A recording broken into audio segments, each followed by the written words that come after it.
On the 10th of January 1969, he was a medic during a search and clear operation in the Republic of Vietnam. His company made contact with an estimated reinforced company of North Vietnamese northeast of Quan Loy.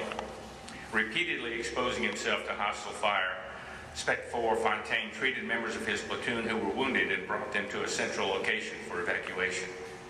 When the communists launched a massive ground assault, he fearlessly moved to the area of the fiercest fighting and continued to care for his comrades. Suddenly, an enemy mortar round exploded, wounding 3 soldiers.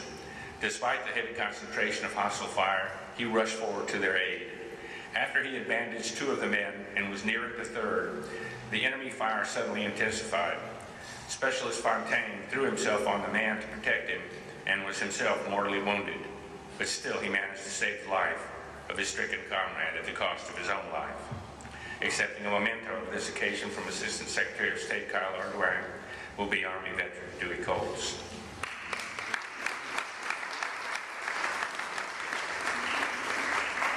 As an aside, you can see that we've really tried hard to find the families of our inductees, and in some cases we've been successful, and we certainly appreciate your coming. Other cases, we just haven't been able to find the members. Our next inductee will be Captain Joseph V. Giesemann, Jr. from New Orleans, United States Army. On the 15th of October 1952, Captain Giesemann was serving in Korea as part of the United Nations forces.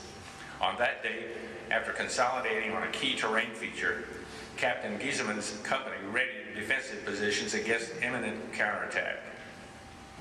At 9:30, hostile soldiers swarmed up a finger approach to the hill, leading to the emplacements occupied by his 3rd platoon.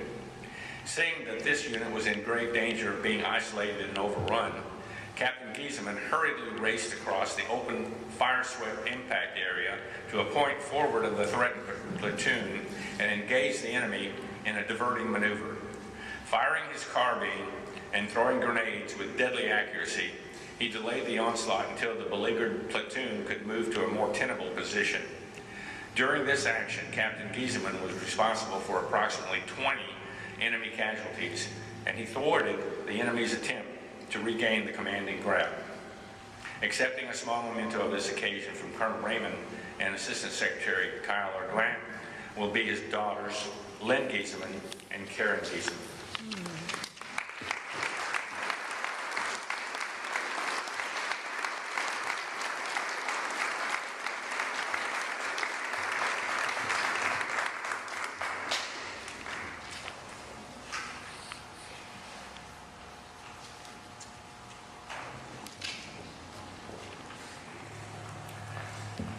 Our final inductee this afternoon will be Captain Howard Leyland Young, United States Navy.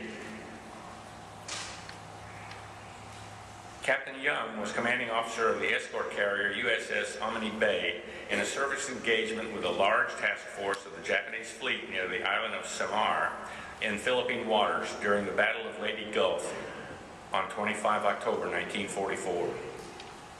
He conducted his command gallantly and with courageous initiative, inspiring his officers and men and the Omni Bay air personnel throughout the critical and fiercely fought battle for Leyte Gulf against a powerful force of Japanese battleships, cruisers, and destroyers. His superb seamanship and indomitable fighting spirit in the face of overwhelming odds were important factors in turning potential defeat into a decisive victory over the central Japanese force. His conduct throughout was in keeping with the highest traditions of the Navy of the United States.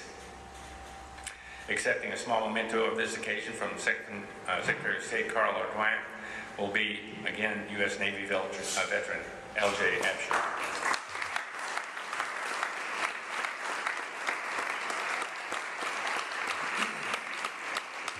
Incidentally, Captain Young was in fact born in Brooklyn, New York. He graduated from the United States Naval Academy, class of 1923.